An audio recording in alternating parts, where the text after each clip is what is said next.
Hello, my name is Loïs Cordelia. I'm an artist in various different mediums.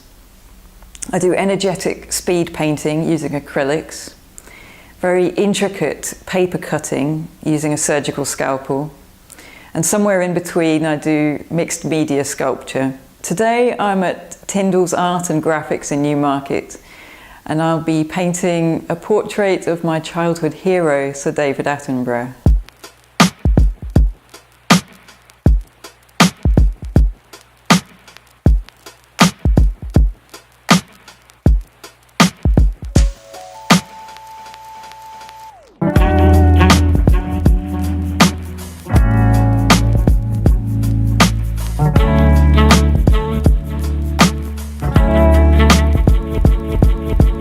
I've been doing art in one shape or another for as long as I can remember, since my earliest childhood. I remember when I was very little picking up a paintbrush or pen or pencil and just drawing. My dad tells me that I would pick up a paintbrush or something and I would draw very, very confidently, like a computer, and never hesitate. I drew and painted all my childhood. I then started painting when my A-level art teacher came in one morning and said, "Loïs, why don't you do something more sophisticated? Use some colour." That was Mr. Dan Emery at Northgate in Ipswich. And from that moment I thought, I will go and do some painting. So I got my few acrylic paints out that I had at home, and I started painting actually miniature self-portraits. Within a few days I was painting sort of this sort of scale, which was what I've grown into now. I remember discovering the fauves, the so-called wild animals of Henri Matisse and Derain and so on.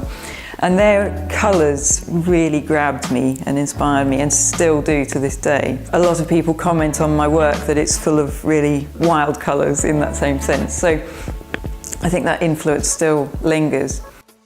I have sculpted, drawn and done paper cutting and the painting since about that time really, and really focused perhaps on the paper cutting for a few years and then focused more on the painting. I've been freelance as an artist since 2006. I've really focused on my career in the last few years, and I've been doing more and more live art in public. So I do live art demonstrations, a bit like I'm doing here today.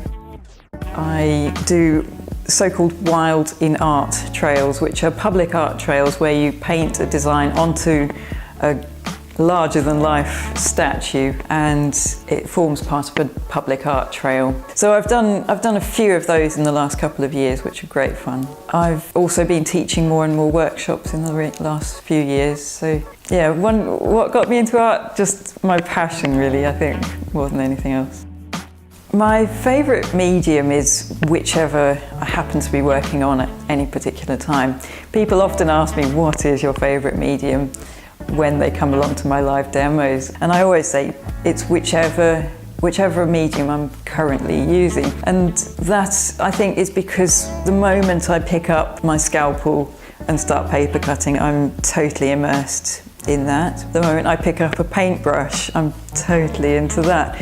They're very different. I like to think of those different mediums as helping to balance myself out. So yes, they are opposite ends of a spectrum. The paper cutting is very precise. You sort of almost have to stop breathing sometimes to get the precision of cutting down either side of a pencil line thickness of paper and leaving very tiny paper strands. People are always asking me if I do brain surgery in my spare time.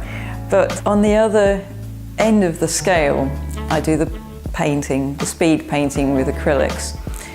And that is very fast, very furious, if you like, full of movement, full of energy, full of colour. I use a very large brush and bold marks. Sometimes I use palette knife, which is even bolder and like plastering butter onto toast, that kind of thing. Very tactile. So you get light that sort of reflects off this almost sculpted surface of the paint. That to me is magical in its own right. So each of the different styles, the different mediums in which I work reflect different parts of myself, and so it's impossible for me to say which I prefer. I don't have a preference. It's sort of each of them is equally valid to me at different points. Generally speaking, I paint onto mountboard, and you'll see the examples in the video are all painted onto mountboard.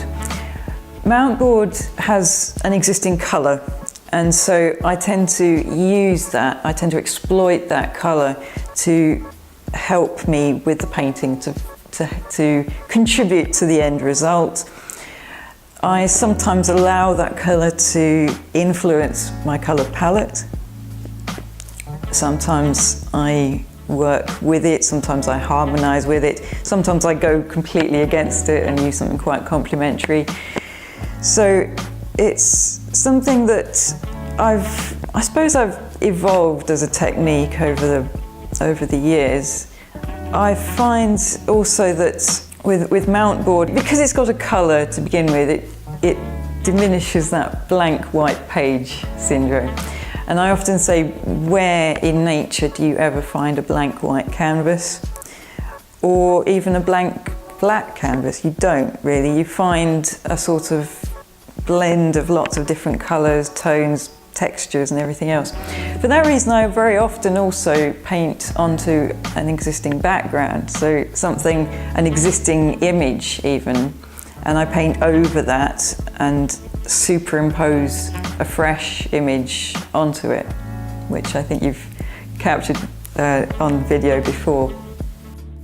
I've been working very closely with Tindalls Art and Graphics since about 2014, performing live art demonstrations in store, which encourages visitors to come and engage with you as an artist, to watch what you're doing, to ask questions. I always welcome an audience when I'm working, so it feels very natural for me to do that. I've also been teaching more and more workshops. I now teach at all 4 branches of Tindalls Art and Graphics. My closest branch to home is Colchester. That was where I first started off. And since then I've also been obviously to Newmarket, here at Newmarket, and Ely and Cambridge. I maintain a very close working relationship with all 4 branches. I even met my partner Jason through Tindalls Art and Graphics when he came to model for a live portrait sitting in 2015.